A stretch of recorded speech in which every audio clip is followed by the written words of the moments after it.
Let's crack UPSC CSE Hindi में आप सभी का भरपूर स्वागत है। हम अपने लेह के टूर में अब पहुंच चुके हैं नुब्रा वैली में। ये नुब्रा वैली का हुंडर का दूसरा मतलब होता है पश्मीना, क्योंकि ये पश्मीना का ओरिजिन प्लेस माना जाता है। नुब्रा वैली अगर आप आना चाहते हैं तो लेह से आप नुब्रा वैली के लिए जब निकलते हैं तो नुब्रा वैली से 7 किलोमीटर की दूरी पर ये हुंडर आपको मिलेगा। मैं आपको 2-3 चीजें दिखाना चाहूंगा। सबसे पहले तो नुब्रा वैली जास्कर में आता है। ये आप जो पहाड़ियां मेरे पीछे की ओर देख पा रहे होंगे, ये पूरी पहाड़ियां जास्कर सीरीज है जो ट्रांस हिमालयन का भाग है। जब हम लेह से निकले थे तो लद्दाख सीरीज थी, वो लद्दाख जो ट्रांस हिमालय की एक श्रेणी आती है, उसके बाद जास्कर और जास्कर के बाद फिर काराकोरम मिलेगा। बट ये आखिरी होता है एक प्रकार से टूरिज्म प्लेस में।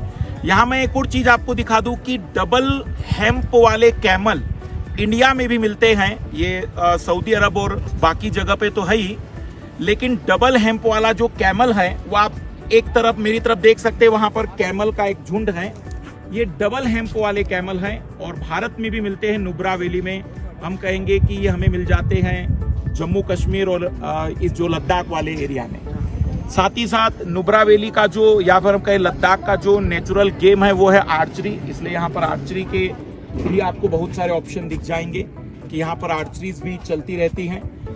नुब्रा वैली एक प्रकार से 3000 मीटर की ऊंचाई पर है, इसलिए यहाँ ऑक्सीजन की कोई कमी नहीं है। पर्याप्त रूप से सारी चीजें बेटर होती हैं। और मैं इस समय इस गेटअप में इसलिए हूँ क्योंकि मैं बाइक राइडिंग करते हुए आ रहा हूँ। हम निकले हैं मनाली से होते हुए लेह से होते हुए फिर हम अब पहुंचे हैं नुब्रा वैली, और नुब्रा से अब हम जाएंगे पेंगोंग लेक के लिए।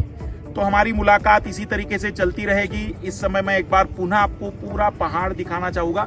ये सेंड ड्यून कहलाता है इसलिए क्योंकि यार रेतीली जगह है, और ये जो आप पहाड़ के ऊपर रेत जैसा देख पा रहे होंगे, ये बर्फ के पिघलने के कारण बनने वाली एक प्रकार से मिट्टी कहलाती है। और यहाँ की करेवा मिट्टी आप जानते हैं कि बड़ी फेमस है, जिस पर केसर बोया जाता है, वो इसी की एक प्रकार से देन मानी जाती है। अभी गर्मी के समय तो पूरा बर्फ पिघल गया है, लेकिन ठंड के दिनों में ये कंप्लीटली बर्फ से ढका रहता है।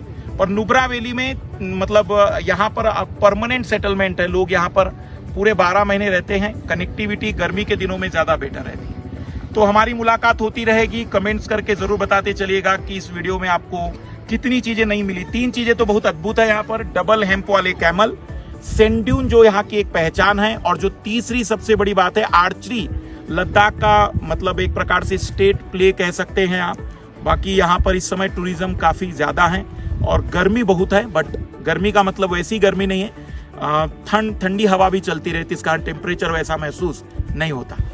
तो अगली वीडियो में पुनः मुलाकात करेंगे। Bye, best. हाँ, और ये ध्यान दीजिए कि 24,999 का ये प्राइस भविष्य में 10% प्राइस इंक्रीज होने वाला है, तो इसे मिस मत करिए और अपने सब्सक्रिप्शन और अपनी तैयारी की शुरुआत करिए।